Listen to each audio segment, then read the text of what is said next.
welcome all of you to another hour. Some of the stuff is hard to find anywhere else except right here on this radio station and this radio show, the Universal Consciousness Show. We try to entertain you, we educate, we open your mind, stretch your mind, and sometimes we just blow the mind away, and I think we're going to do that again today. So sit down, put your feet up, and enjoy yourself for an hour, because this is going to be good. And for those of you that want to listen to this show again, you can find us where we archive it and everywhere else on the internet. You can try the www.universal-consciousness-show.com. And we are on YouTube under Universal Consciousness Show, and please subscribe, because that would really help us out a lot. And we're on Facebook under me and Universal Consciousness Show, and on Twitter and everywhere else that the station puts it. And I think it goes into every corner of the world, even though the world is supposed to be round. So also tonight or today or this morning, wherever you are around the globe, we have an interesting guest for you, because we have Dr. J on. And yeah, I know he has a name, but everybody knows him as Dr. J. So if it's okay with him, I'll just call him Dr. J on this show. Oh, absolutely. All right, okay, good deal. Even though he does have a name, and that's John Ilias. That's right. That's right. Yeah, and actually, Dr. J is a well-deserved term, because he is a doctor. And that's not a medical doctor, but it's a Juris Doctorate. And that means one that has gone through law school and got a diploma. And then he selected not to become member of the private club they call the BAR, actually the British Accreditation Regency, which is a private club of elite people and others that like to practice law and just interact with society that we got to do sometimes. I'm actually really glad, Aage, that you do know what it stands for, and that is why when people say Esquire, it denotes in America that it is a lawyer, right? Yeah, it's a barrister really means like aristocrat, sir, things like that. You're not a knight, but that's what it essentially means. So if you're part of the elite club, people have to call you a certain thing. So, and also let me mention one more thing. There's a lot of for-profit law schools that there's exceptions in certain states. It's only if it's from an American Bar Association school that you can actually have a U.S. recognized and internationally recognized Juris Doctorate. Uh-huh. Yeah. Okay. So, therefore, actually, the basketball player doesn't deserve the name, because I'm the real Dr. J. Yeah. Yeah. Well, the thing is that actually it is a title of nobility. Thank you. That is absolutely the right way to say it. Yes, it is a title of nobility, and you mentioned very few people I ask what bar actually stands for.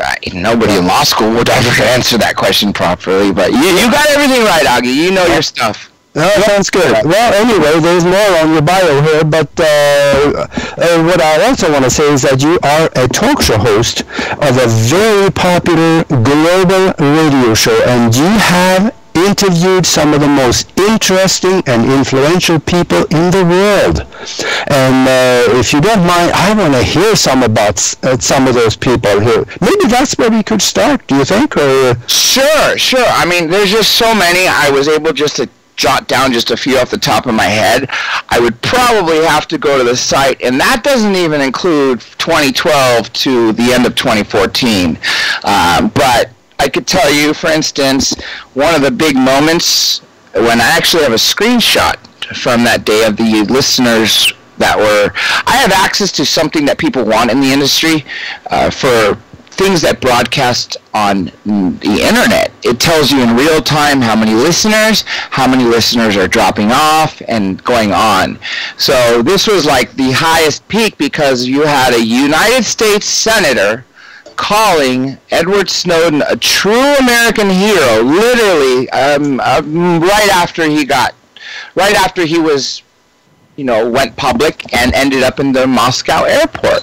So that was probably one. Obviously, the other politicians were great. Governor Dukakis is a great friend. He's on very, very regularly, at least once a year. Let's see who else. Uri Geller, great guy, very fun. He's also a motivational speaker on top of doing on the show live the actual time, the clock stopping. So that's interesting. People want to hear. I've heard him do that on shows, and that is phenomenal because, like he did both with you on yours and on with Art Bell, he talking on the radio and told people to go get a watch that is not working. Here's the best he did part. his thing, and the doggone thing stopped working. Here's the best part. This also happened when the show was rebroadcast. Can you believe that? Really? I didn't know that. I'll tell you why, according to Uri's explanation, because I even said that to him. I said on the second interview, I said, just so you know, people heard this the second time. They thought it was live, and it wasn't. And I got reports from literally people around the globe that the clock stopped. So he explained why. He said it has nothing to do with him. It has to do with everybody and their mind, the power of everybody's mind. So he was definitely one that stuck out. Of course, you cannot you cannot go wrong with Edgar Mitchell. I have one of the largest collections of Edgar Mitchell ever. And I also have his last interview, which I've yet to release, which was recorded on the Wednesday before he died, on the Friday. Roger Leir's. I have so many last interviews. Jesse Marcel Jr., Roger Leir, Jim Mars. I mean, just a lot. But more people. Story Musgrave is always a cool astronaut because he's a skydiver as well. And so we have a lot to talk about there. The FBI agent who took down the biggest mole in the history of FBI, the agent that was the mole was Robert Hansen, who is now serving time with a buddy of mine, well, not quite buddy, a pen pal of mine, Dr. Theodore Kaczynski, which I am very fascinated with because of what is posted on my website. I'd like everybody to check that out when the show's over. It's a link to Chicago Tribune, and the caption says, "The iPhone X proves the Unabomber was right." Everybody check that out, which is what started me. Yeah, give us your website so people can look at it even while they're listening. Absolutely. Everybody, it's not just the site. Everything is under the same name. The name of the show. Dr. J Radio Live. drjradiolive.com is the website. Everything else is at DRJ Radio Live. So you're talking about Facebook, Instagram, Twitter, Flickr, Tumblr, Gmail, the domain, like I said, YouTube, everything is just the name of the show. So it's pretty simple. Yeah, people can't mess that up. Well, I've been on there. There's a lot of good stuff. Hey, look, I'm even on there. How about Yeah, that's right. You are both as a guest and as the host. And also, the FBI agent was really good, Eric O'Neill. He was portrayed by Ryan Felipe, a former CIA officer who also put me in touch with the former NSA director, who's a judge, too. Retired judge. Secret Service, who was on presidential detail from Nixon through W. Of course, I've had FBI, CIA, Secret Service, DIA, and the Honorable Paul Hellyer. These are just a handful, Aage. There's so many more. I mean, I would hope that would satisfy it, but I tell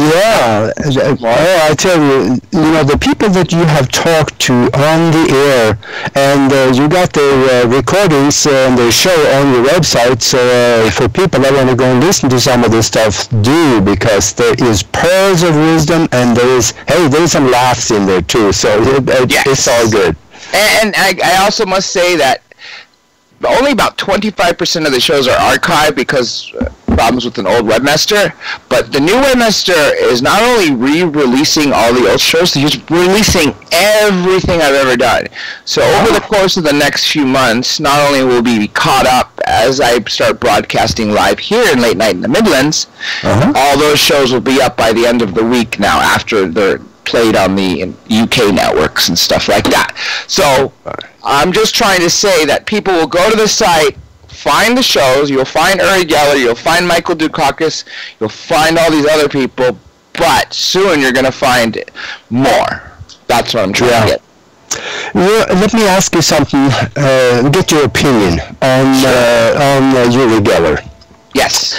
There was a magician, half a century ago, and he said that most of what you see on a magic show are tricks. Are you talking about James Randi? No. I forget the name of the guy. I'll think of it in a second. He said most of what you see on a magic show is tricks, but once in a while, someone come that is the real thing. Yeah. I think he was the real thing. Well, you know, sure, if you want to say he was able to predict where oil was, but remember on that Johnny Carson show, since Johnny Carson was a former stage magician, he had contacted James Randi on how to make foolproof props. Uri Geller was exposed. And of course, as a host, you know, I never share my political views because the Democrats would kill me if they knew what I was saying about them. So I would never say to Uri Geller, hey, come on my shows so I could haggle you for how you got exposed by James Randi on Johnny Carson. So obviously I don't bring things up to people like that. You know, it's just you know, if you invite them on, you want a good relationship, you want a good show, you don't want them to hang up on the interview. No. So that's why I don't bring stuff like that. But I tell you what, when it comes to James Randi, he doesn't have that much credibility with me because he stacks the deck against you. He does. I know someone else that went on there. Yeah, and I've seen it happen with a few friends of mine, David Blaine, Darius Idabari. Well, I can't call Chris Angel a friend yet. Maybe one day. She's on the show multiple times and things like that. But the point is James Randi is not the greatest. He's a good stage magician, but he shouldn't be the public face of trying to destroy things, especially with his $1 million award still unclaimed. I've had a few people that could probably have claimed that award under scientific conditions. Yeah, I think so. And to another subject that is kind of near to my heart, and that is that I know you had an incredible experience in the past that most people call a near-death experience. Yes. Now, there's two facets to the story, because before I get into the near-death, let me give you the background and tell you why life flashes before your eyes before you die. Yes. Life does not flash before your eyes before you die. What happens is your brain is so fast, okay, that in the span, for me, I was involved in a hit and run. I was making a left turn. I was tapped from the back, and essentially I didn't go in through the driveway. I missed the driveway because I was sent off course, and in the span of 1.5 seconds to 2 seconds from the time I was hit from behind to the time I actually hit the pole and went through the windshield, I had maybe 40 plus stops that started from I don't think I'm going to make it into the driveway, to, oh no, I think I might be late for class, to, I think the car might be totaled, I'm going to get in trouble because I haven't paid it off yet, to, oh no, I'm going to get hurt, to, I mean, and more other thoughts in between, to ultimately like, oh God, I'm airborne, I'm going into the windshield, I think this is it. I'm sorry, family. I know I've led a happy life. It's 27 years is early, but if it's time for me to go, I'm not going to complain other than I wish them happiness and able to somehow get over this. And then immediately after I went into the windshield, ripped my face literally down the middle of the forehead to upper my ear, and that flap was hanging on by the skin from barely like a little thread of my eyebrow. And what I heard was it sounded like someone turned on the faucet and it was blood gushing out.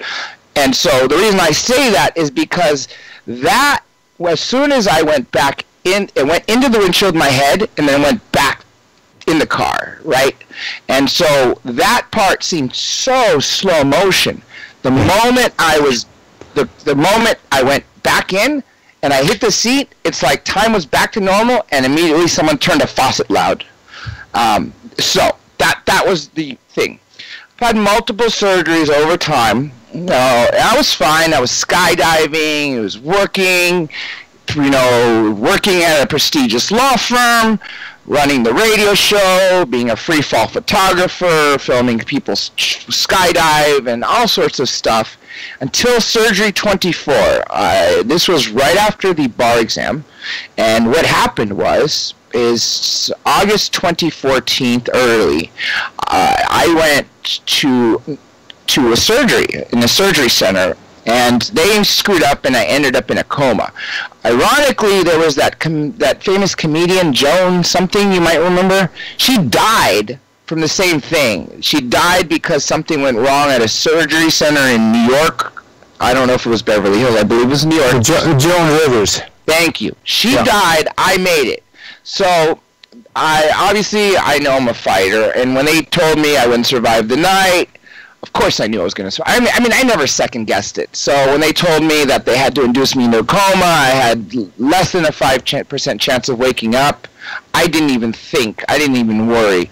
The coma was really interesting because when you're induced, it wasn't a natural coma. It was a medically induced coma. It's like surgery, which is why I'm surprised Michael Jackson was never able to figure out, when you take propofol, you're not sleeping the way you and I would sleep. It's a very, very non-sleep at all. It's just shutting your body down, but you're not resting, so you're always groggy, okay? You're also not getting the brain activity to have a dream. So I woke up from the coma, it seemed like 10 minutes, literally 10 minutes, that's all, for a 29-day coma. And as soon as I woke up without the tube in my throat, first thing I said, because I was intubated, remember? I had to be a machine breathing for me from the night I was in, almost total of 45 days, because it wasn't long after that when they removed it. I was out of the coma. They said I'd be released within a week, but I know how to work the systems and get out of there pretty quickly. So when I said to them that I had the gnarliest dream, which almost seemed too real, and it was something unlike I've never seen before, but like, that's not possible. You had no brain activity. But I know what I saw. I mean, I know what happened, so I'll just tell you what it was. There's two parts to it, but it's really the second that's the most fascinating. I was in San Pedro. The link I have there is family. And so I was just walking down the street and saw something, but that wasn't the point. I ended up going to the beach. It was a little boat. I don't want to call it a yacht, but it wasn't as small as a fishing boat, but it was just one of those small enough boats that probably had maybe a cot inside, and there was two people sitting down, one person standing up. Here's the crazy part. The boat wasn't in the water. It was beached on the shore. Now, when I got there, I remember as I was walking down the street, there were buildings on both sides. But yet when I got to the beach and saw the boat, looked behind me, everything was gone. I was literally in a field of golden sand and a very bright sun and a boat that was beached with beautiful glistening blue water, and the wind had an element of light into it. So the stronger the wind blew, the more blinding I was getting. So I'm talking to this individual, and then I make the sudden realization, and I said, "Didn't you die in 1988? And he smiles and says, "Yes." And then immediately that light, the wind picked up so hard, I was blinded, and boom, I'm awake. And wow. He was somebody who did die in 1988. I mean, that's why I made that realization. And so I was literally speaking to someone who had passed away. Did you know who the guy was? Absolutely. He was a customer at the family restaurant. And at the time he died, I was 8. And he'd been coming every weekend to help my father fill in a pond we have for fish. So one weekend he wasn't there, and I said, "What happened to him?" And why isn't he here? And my dad said, oh, you know, he had a heart attack and he passed away. And I was like shocked because it wasn't my first experience with death in the family or death of a close one. It was just like, wow, he's so healthy, no hospital, and he's just gone. So it stuck out in my mind. I mean, every detail, to this day I could picture him, not just because of what I saw in that coma dream. And by the way, unlike any dream, or I don't want, it's not a dream because it has everything consistent with near death. It has the open field, it has the light. I mean, there's so many things consistent, right? And more importantly, I remember every second in my head. I can picture everything. I mean, I wish I was an artist as far as drawing or something, so I could literally create this for people to see, because I really think it would be really interesting. But the fact that, again, the light, the openness, and the fact that I was speaking to someone who had been dead for almost 3 centuries now this year. Well, I mean, what would you call it, Aage? Well, you know, I would say, first you of had all, no brain activity, by the way. Yeah, you were clinically dead, yes. But your mind is not dead because it never dies. It just, right. The mind is not in the brain.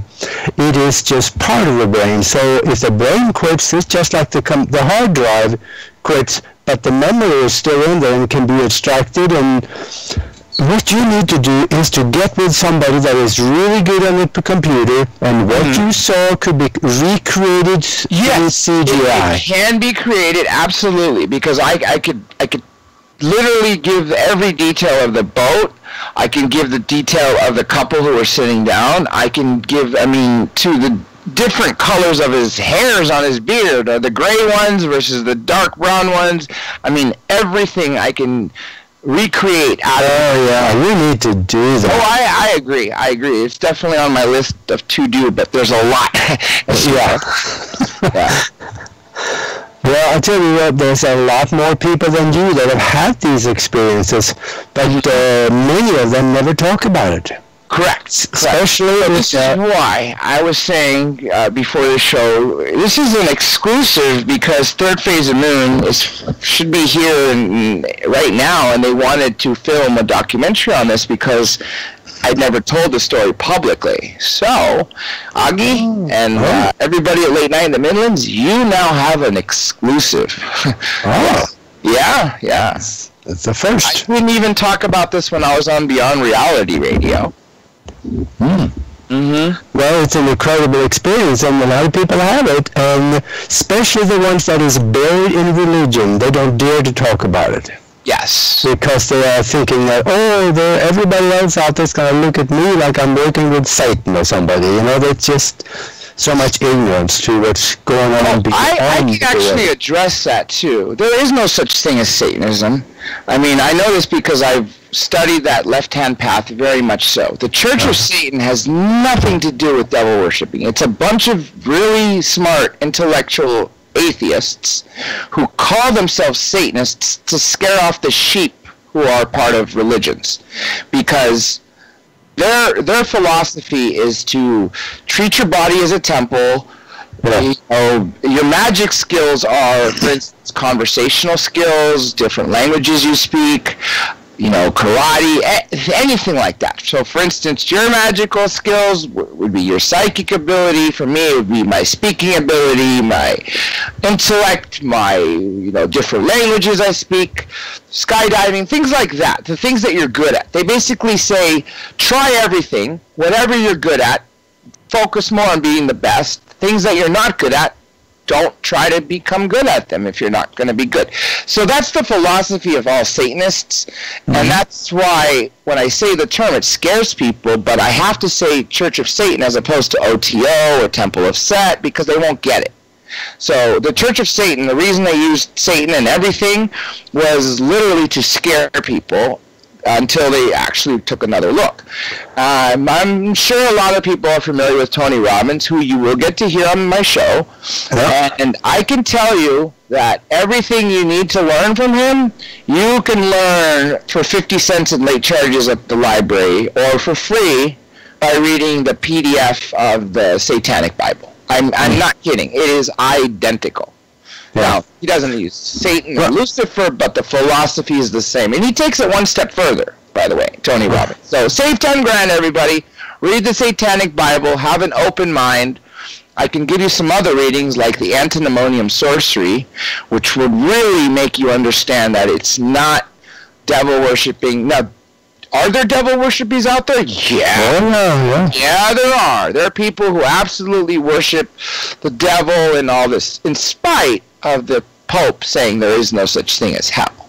But there are people for centuries have been sacrificing humans and making candles out of baby fat, things like this. I mean, it's common knowledge going back hundreds of years. Yeah. And so that I don't dispute. But that's a human aspect. So yeah. And in fact, I tell you, let me just speak on this for just a moment. And when it comes to this guy that is called Satan, first of all, he never existed because he was created in 325 in Constantinople, Turkey, back in Nicaea back then, when all the 223 people got together to create the first draft of the Bible. Yeah. They said in their notes, I read the notes from that meeting, and it says in there, we need some scary individual to scare the people into compliance and give us their wealth. Yes. So they created this guy, they called him Satan, which is Satan.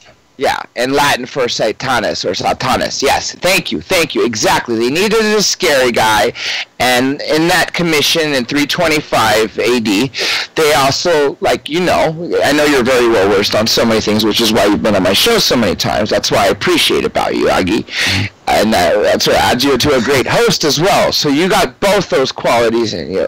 But you know they also removed a lot of relevant books. Oh, yes. So I wouldn't be... Well, first of all, even if you don't buy into the Mary Magdalene thing, which, sure, you know, you could say evidence on both sides, you've got to understand that Jesus had a lot of blood relatives, you know, from his mother to his other children, to her other children, which were his brothers, blood brothers.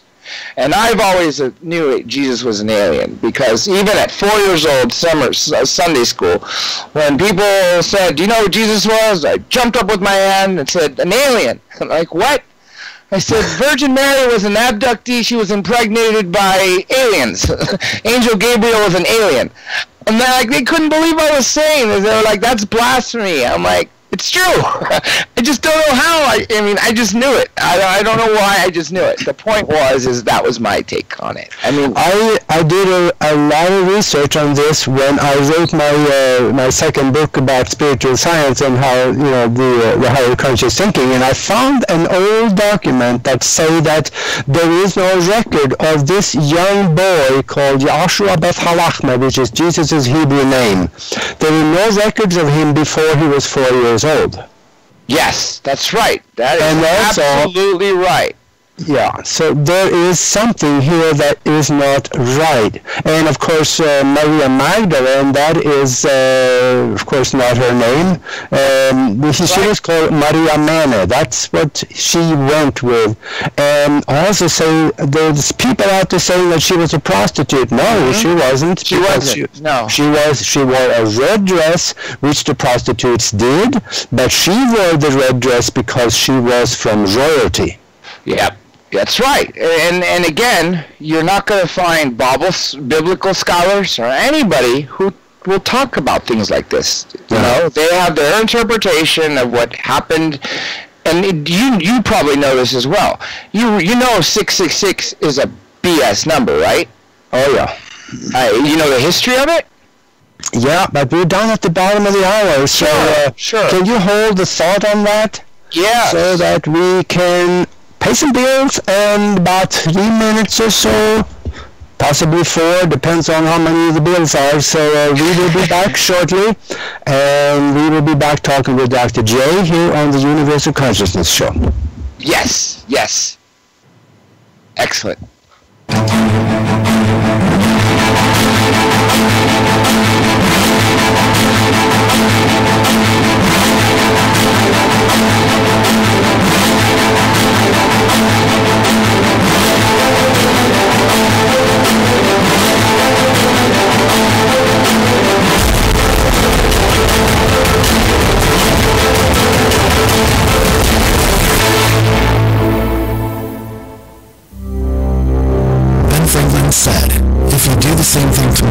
as you did today, you're going to get the same tomorrow as you got today. Changing the world starts with you, and changing you starts with changing the way you think. Late Night in the Midlands can help. Listen to all of our shows at latenightinthemidlands.com, because things really do need to change. You can listen to the L&M Radio Network 24 hours a day, 7 days a week through the Paranormal Radio app. Available from lnmradionetwork.com or TalkStreamLive.com on both Android and Apple. Our call to listen line is open 24/7. Dial 701-719-9704 so you can listen on the go. The L&M Radio Network and Late Night in the Midlands depends on you, the listener. Without you, there would be no us. So help us continue to bring you the best guests with the best information and subscribe today.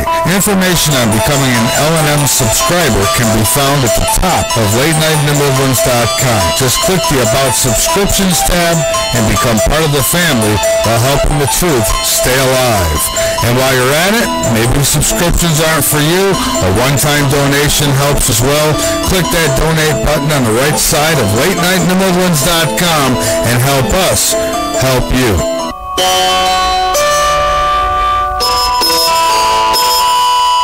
To hide the truth once you know it makes you think that you are better than everyone else. It makes you into the type of person who says, "Ooh, I have a secret," but you're not ready to hear it yet. However, for $39.95, I'll let you in on the secret. You'll lead the people to the promised land for the cheap price of 3 easy payments of 1/3 of their soul apiece.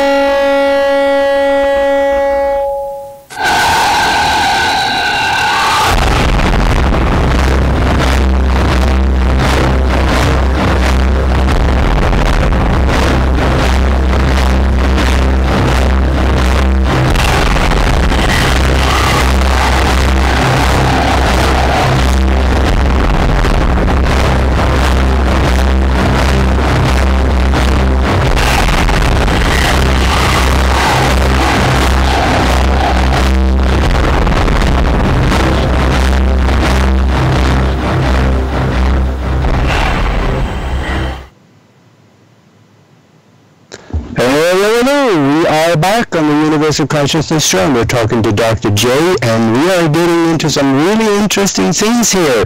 We were talking about, before the break, we were talking about the number 666, and it's such a scary number for a lot of people that before we go on to the next subject, would you maybe spend a minute on that one and give us your take on it, because I know you researched that one. Absolutely, I can, and I must say, like you said, people think it's so scary. I had to call a credit card, and my numbers were 6666 in my credit card. They gave it to me. The credit card lady didn't want to help me until she changed my credit card number, and I had a new one in the mail that didn't have 666 in it. I was like, unbelievable. But I understood because I didn't know better. So, when I finally looked into it, the oldest surviving papyrus, which is what the New Testament was written, most, in fact, all, I believe, of the New Testament was Greek. That's why Greek and Russian Orthodox are the true Christian religion, because they're followers of Jesus, from the apostles. So, the oldest one surviving is dated to like 120-something, 170, in that range AD. And it was written by Apostle John blind in the mountain in age 90. So when he wrote The Mark of the Beast, it was 3 Greek letters. The first and the last letter were the equivalent of S. The middle number was the equivalent of what sounds like an E. However, we do have to remember that Greeks had Roman numerals at the time. So, when the Bible, also people need to realize that every Western language is Greek. People say Greek and Latin. Yeah, well, ask yourself, where did Latin come from? Greek.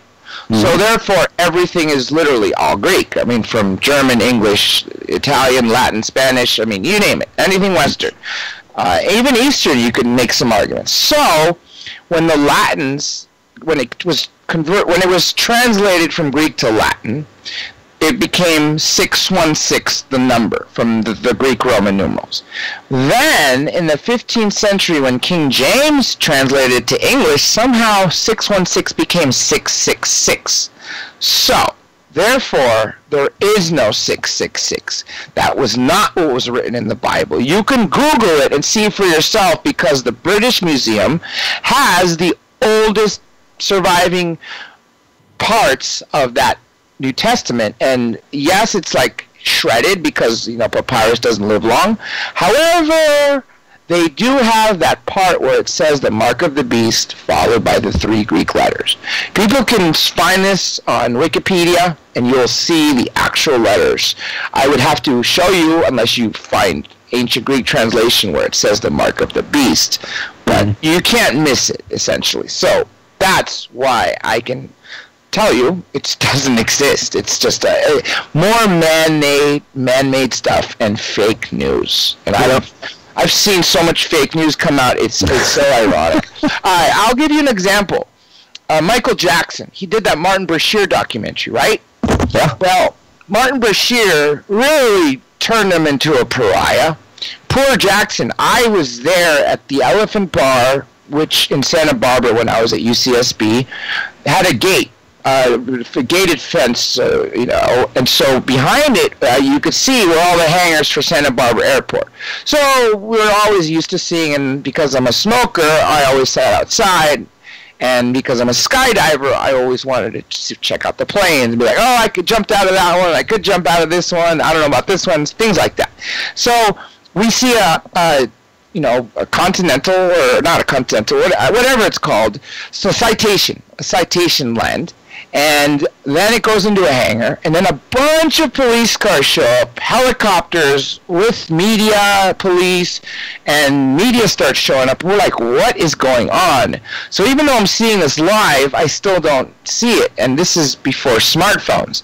So I'm watching it on the TV inside, running back outside, and they're like, Michael Jackson is inside his you know, private plane, refuses to get out. I don't know if he owned it or not, but, you know, a lot of people use NetJet or something like that. Yep.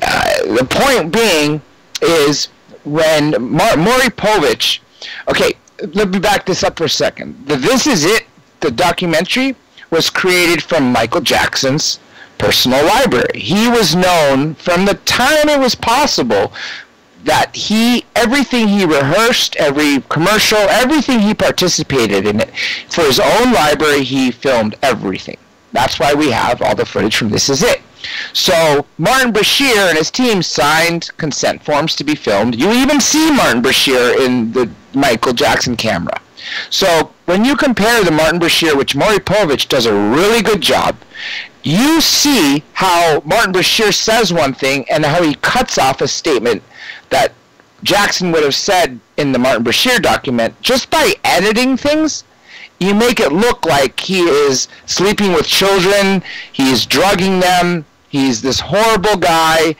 At one point, you know, he asks about his Joe Jackson, and of course, you know, because he was strict on his kids, of course Michael says something about that. But what Martin Bashir cuts out is that he goes, but I can't say anything bad about the man because he was a genius.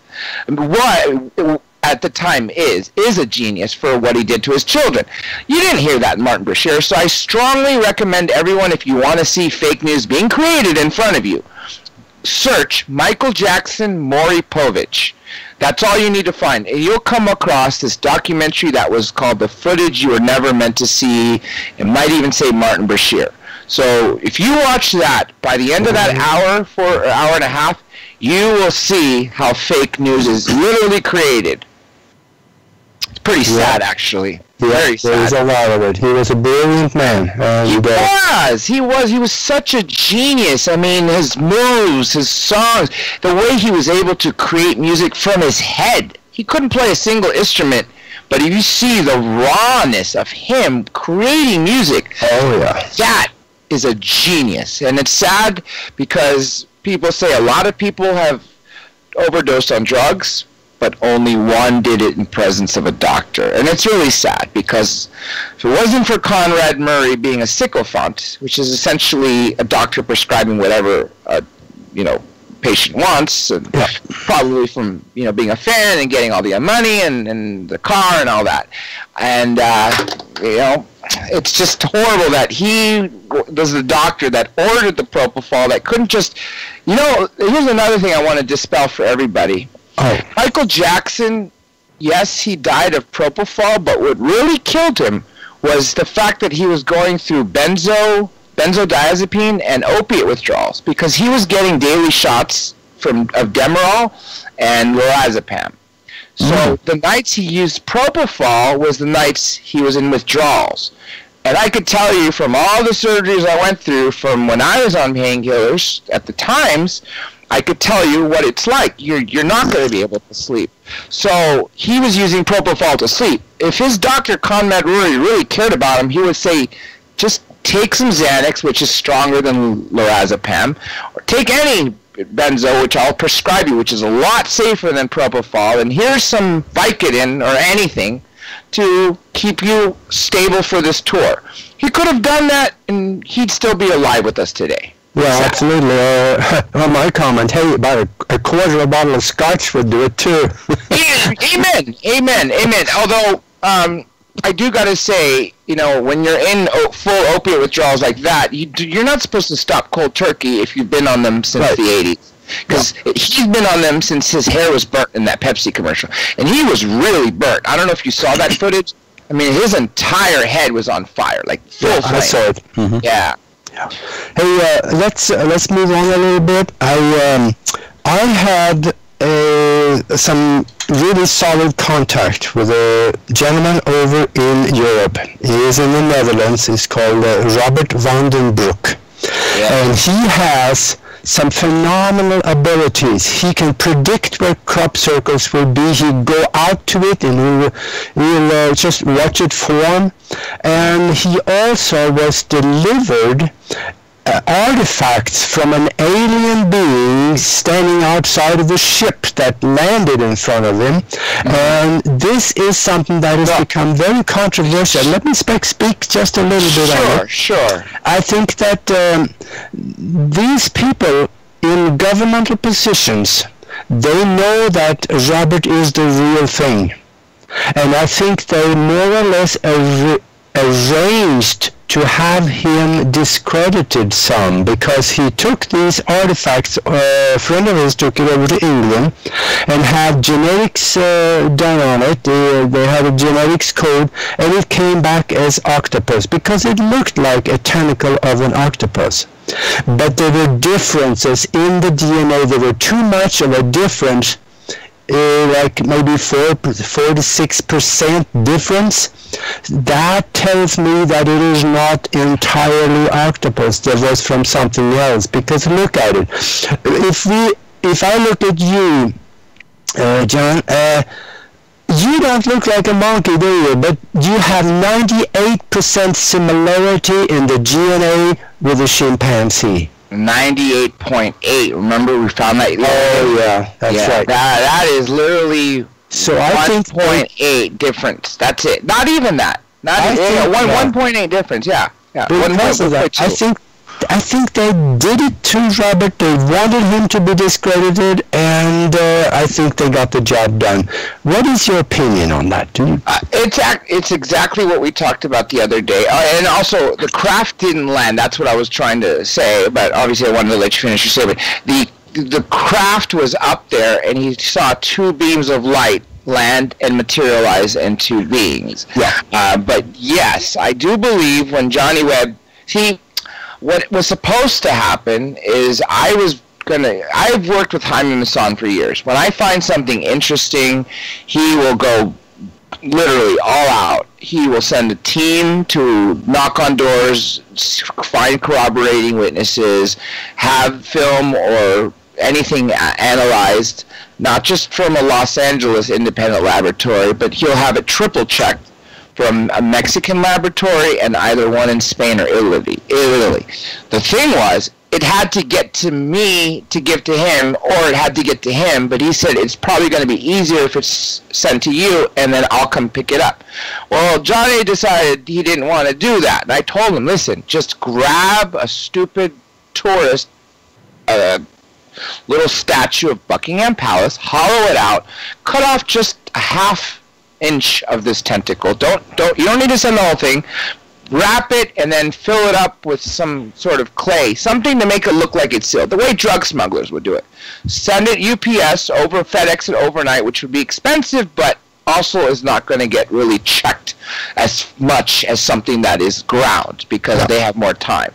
And that didn't happen, and if it did, Aage, I really believe we would have had a very different result than what they said. That's what I think. So yeah, I believe, one, the museum discredited him. They, like we said the other day, probably what happened is because they were so late, they never stayed within 10 to 15 days, not business days. They were like well beyond that by the time they gave the results. My guess is early on, when they first ran the test and they saw such a disparity, and they went up to the person who would have approved whatever is released, that person must have called whoever, and it was said, just basically told them, shut this down. Here's the explanation. Go with it. That's it. That's what I think happened. It happens all the time.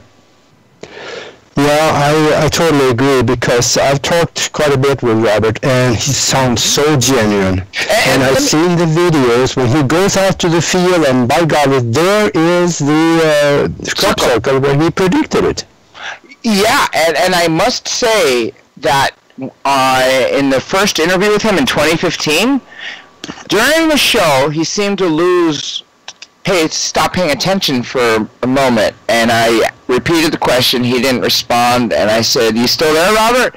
He goes, "Hold on a second, I'm getting something." And he goes, "There's a crop circle in India." We're like, "Huh?" He said, I see a crop circle being formed in India. Well, it took the rest of the show for me to get confirmation from the listeners, to actually start sending in pictures and, hearing that, hey, not only is it there, it just appeared. It wasn't there 2 hours before, or whatever time these people passed by. So, yeah, I do believe he's genuine. The other problem was, though, is the other things that I had were pictures that Johnny and Robert took where Art Bell appeared. Well, it took me a while to get Heather and Aaron Bell to look at it, but turns out that's a public photo of when Aaron and Art were in the Philippines. So, I don't know what to say anymore. Oh. Yeah. So, therefore, that's now discredited by someone I trust, not saying, it's photoshopped or anything. Of course, it's photoshopped after they say it's the original photo. Same shirt, same hairstyle, same age, same smile, everything.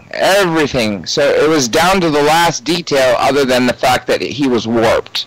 So that was clearly not what Robert had on the camera. That was something Robert fabricated. Him or Stanley or somebody fabricated it before Johnny even came there. My guess is, I doubt that while he was there, but yeah. So that's where I'm sort of now in between, because, see, as a lawyer, I have to see evidence of both sides. Yeah. Now, even though I jumped the gun with him, saying, hey, this guy is something you need to pay attention to, I didn't have all this other evidence that makes me want to step back, because that's one thing I don't want to lose, is my credibility. Yeah. Yeah. Going on a limb with someone for that thing, sometimes, you do need to see everything you can. Yeah, absolutely.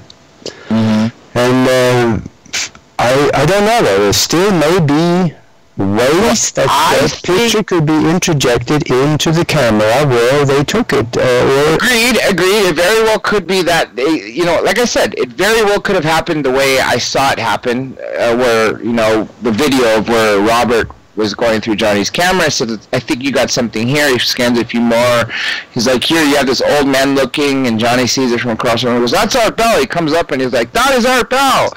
The point is, very well could have happened, and again, the tentacles are still there, and if they actually follow through and get them to me, I will put them in the hands of Jaime Maussan to get tested. Yeah. Was that Johnny's camera, the guy in England? Yes. Oh, that could maybe explain some of it. I don't know, though. It's hard to say. Yes. Yeah. Well, we have actually only about 4.5 minutes left of the show here. Gosh, this time went fast. I know. There's so much more. We'll do this again, Aage. Yeah, let's do it again. I'm having a blast. Broadcasting live right here on Late Night in the Midlands. You will be one of the guests. I told you we were. Instead of pre-recording again most recently, I told you it was a live show. And I got a bunch of people lined up, but I will make sure you're in there. Oh, that's great. So we'll definitely be able to talk more. But let me just say two quick really things. It's about one topic. QAnon. I'll tell you why this guy's legit. He took a picture of Donald Trump. Now, you could see it because you see Trump's eyes, his eyebrows, and a little bit of his hair. You can't mistake it. He's clearly in the oval where the flags are, and he's holding what looks to be a rectangular object. Q tweets a photo of Trump, and then immediately after, Trump's tweet comes out. So, essentially, QAnon, whoever he is, Trump knows who he is because every time he goes to a rally and someone's wearing a Q shirt, he points it out and claps even more. The point is whoever it is, Trump knows about it. He's very high up in the administration. Some people even speculated it's Trump himself. And then most recently, he also posted a picture where he took a picture of someone else's iPhone reflecting the presidential desk on Air Force One. And you can't deny that either. So whoever it is, and another thing is suspect too, is that you know who he's big, that he didn't post anything during the North Korean summit or the G7. Why? Because he was probably with Trump. He posts before, he posts after. Yeah. So everybody, make sure you go to QAnon, ANON.pub. There is a hot link on my website, again, drjradiolive.com. Click on it. Q is the highest level clearance a civilian can have, like Bob Lazar. So the president gets it. Anon for anonymous. So that's where QAnon comes from, everybody. Be sure to check that out. Yeah, that'd be good. And we are about 2 minutes left, so please tell the listeners again where they can find you, give the web address out, and your other information where they can find you, and then you got the floor. Yeah, everybody remember, it's just this name of the show, Dr. J Radio Live. DRJ Radio Live. Think Larry King Live, except it's Dr. J Radio Live. So the name of the show is everything. It's drjradiolive.com is where you could find everything. If you want to check out social media from Facebook, Instagram, Twitter, Flickr, Tumblr, YouTube, Gmail, Google, all that stuff, it's all under one word, DRJ Radio Live. So I keep it simple. Yeah. And I do want to let people know that the week of August 6th, I will be broadcasting live here, 5 p.m. Pacific, 8 p.m. Eastern. Days of the week will be confirmed as soon as Nassim Harriman can pick a day. And so just everybody stay close, and I will obviously, come on anybody who's show or call in some call-in lines before that day to remind people to join us that day, the opening night. It'll be fun. Oh. I haven't had joy doing this in a while for a few reasons, and now it'll be back. So you guys get to experience Dr. J Unhinged. Yeah, and you're gonna have you're gonna have so much fun, and it probably should be illegal, Yeah. All right. Well, we are now down to the end of the show, and we will do this again definitely. And in the meantime, next week we are going to be back with the Universal Consciousness Show again, and this time I'm going to have Diana, my co-host over in Germany, with me again. She had internet problems and could not make it today, so we will be back, and until then, take care of each other.